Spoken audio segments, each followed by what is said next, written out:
Assalamualaikum warahmatullahi wabarakatuh. Halo teman-teman, perkenalkan saya Huriana, NIM 2022-6125, mahasiswa semester 6 Program Studi Pendidikan Bahasa Indonesia, Fakultas Keguruan dan Ilmu Pendidikan Universitas Madura.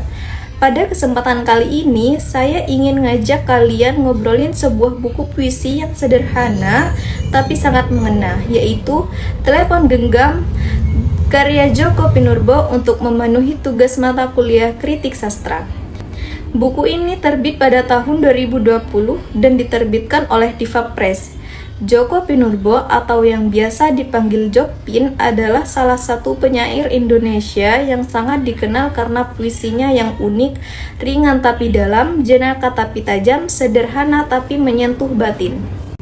Dalam buku ini, Djoko Pinurbo menggunakan benda yang sangat dekat dengan kita, yaitu telepon genggam, sebagai simbol untuk membicarakan banyak hal dalam hidup, seperti hubungan antar manusia, kesepian, bahkan kenangan. Buku ini menggambarkan pertemuan antara dunia modern yang diwakili oleh benda seperti telepon genggam, email, dan media sosial dengan dunia batin manusia yang dipenuhi kenangan, kerinduan, cinta, dan kehilangan. Djoko Pinurbo menggunakan puisi sebagai sarana untuk merenungkan makna hidup, makna kecil, relasi dengan ibu dan sosok perempuan, serta perjalanan spiritual dan kreatif seorang penyair.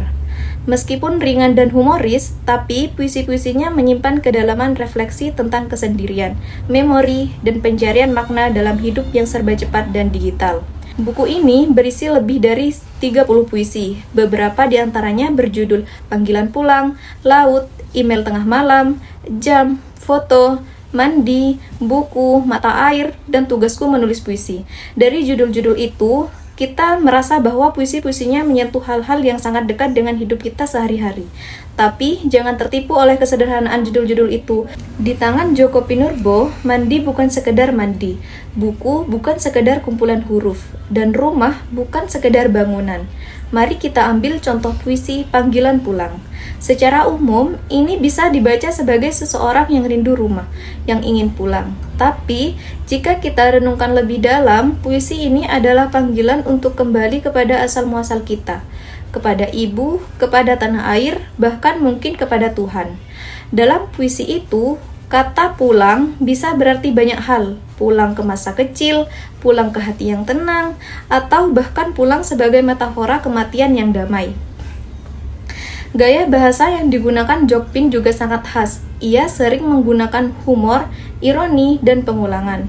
Namun, semuanya yang terasa natural tidak dibuat-buat. Contohnya, dalam puisi Mandi atau Mandi Malam, ia bisa bermain-main dengan tubuh, air, dan waktu, dan menjadikannya semacam meditasi tentang kebersihan batin.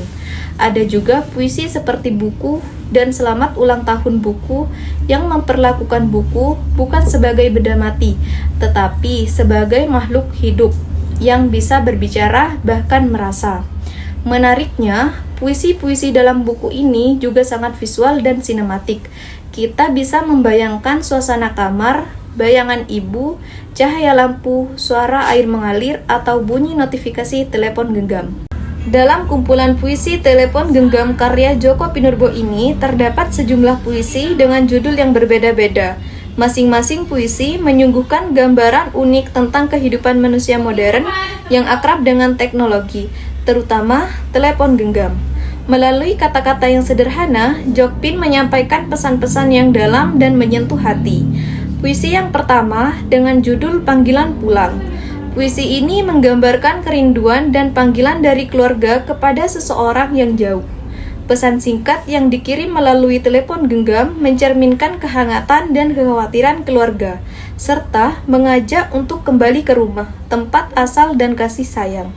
Argumen ini diperkuat oleh kutipan dari puisi tersebut, yaitu ibu sakit, kangen berat, nenek sudah 3 hari hilang, sarung ayah dicuri orang, utang stabil, bisa pulang. Puisi yang kedua dengan judul Laut. Puisi ini mengajak pembaca untuk sesekali melepaskan diri dari hiruk-pikuk teknologi dan kembali menyatu dengan alam. Laut menjadi simbol kedalaman dan ketenangan yang bisa memberikan pencerahan batin. Argumen ini diperkuat oleh kutipan dari puisi tersebut, yaitu sekali-sekali telepon genggam perlu juga diajak piknik atau jalan-jalan ke pantai misalnya, supaya makin luas pandangannya, makin lepas jangkauannya. Puisi yang ketiga dengan judul Foto. Puisi ini menyindir pemimpin yang lagi sibuk pencitraan lewat fotonya daripada hadir langsung di kantor. Foto itu dijadikan pengganti kehadiran, tapi akhirnya justru jadi bahan lelucon dan ironi. Argumen ini diperkuat oleh kutipan dari puisi tersebut, yaitu foto itu dianggapnya dengan mewakili cintanya yang resmi kepada instansi. Selanjutnya, puisi yang keempat dengan judul Anjing. Puisi ini bercerita tentang dua jenis anjing penjaga di rumah. Yang pertama, anjing sungguhan yang hidup, cerewet, suka ribut, dan gampang panik. Kedua, anjing-anjingan yang kalem dan pemalu tapi justru lebih ditakuti oleh malam. Mereka sering bertengkar karena anjing sungguhan merasa tidak dihargai, padahal dia yang capek-capek berjaga. Tapi justru anjing-anjingan yang kelihatan tidak ngapa-ngapain dianggap lebih berwibawa. Argumen ini diperkuat oleh kutipan dari puisi tersebut, yaitu, "Aku baru sadar anjing-anjingan bisa lebih anjing dari anjing sungguhan." Selanjutnya, puisi yang kelima dengan judul Selamat Ulang Tahun Buku. Puisi ini adalah ungkapan kasih sayang penulis kepada buku sebagai teman setia. Penulis merasa buku terus berkembang dan cerdas, sementara dirinya merasa menua dan pelupa, menunjukkan hubungan yang intim antara penulis dan karyanya. Argumen ini diperkuat oleh kutipan dari puisi tersebut, yaitu, "Selamat ulang tahun buku, makin lama kau makin keren saja, tambah cerdas pula, aku saja yang tambah payah dan sekarang mulai pelupa." Puisi yang keenam dengan judul Ibu yang Tabah. Puisi ini menggambarkan ketabahan seorang ibu yang bekerja keras demi keluarga. Meskipun menghadapi kesulitan, ibu tetap sabar dan gigih, menjadi simbol kekuatan dan kasih sayang. Argumen ini diperkuat oleh kutipan dari puisi tersebut, yaitu, "Setiap subuh, ibu itu memungut embun di daun, menampungnya dalam gelas dan menghidangkannya kepada anak-anaknya sebelum berangkat sekolah."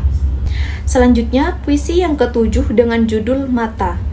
Puisi Mata, karya Djoko Pinurbo secara singkat menceritakan pertemuan tiga mata, mata senja, mata kata, dan mata ngantuk, sebagai metafora dari rasa lelah, kenangan, dan kesedihan. Dalam suasana malam yang sendu, puisi ini menggambarkan kesendirian, mabuk kenangan, dan kerinduan yang mendalam, sehingga air mata pun mengisi botol bir, simbol dari luka dan rindu yang tak tertahankan. Argumen ini diperkuat oleh kutipan dari puisi tersebut, yaitu, "Mata ngantuk, merah, merindu melihat botol bir, makin penuh dengan air mata." Selanjutnya, puisi yang ke-8 dengan judul Justru.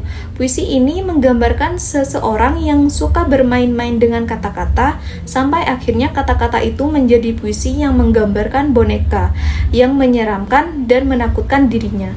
Padahal ada yang lebih menyeramkan dari boneka yang dirangkainya itu ialah dirinya sendiri.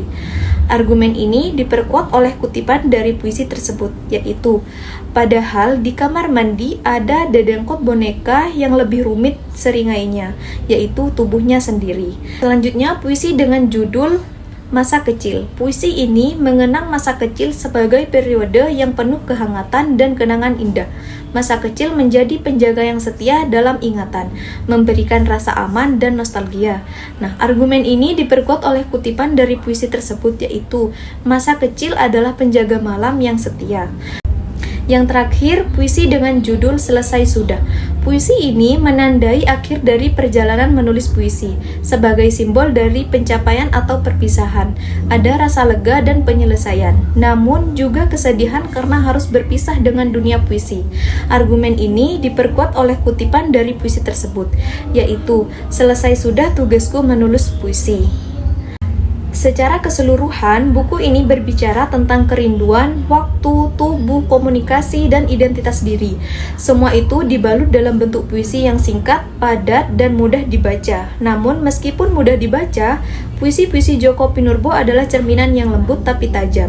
Buku ini tidak hanya untuk dibaca, tetapi untuk dirasakan dan direnungkan. Terima kasih sudah mendengarkan. Sampai jumpa di pembacaan buku berikutnya. Assalamualaikum warahmatullahi wabarakatuh.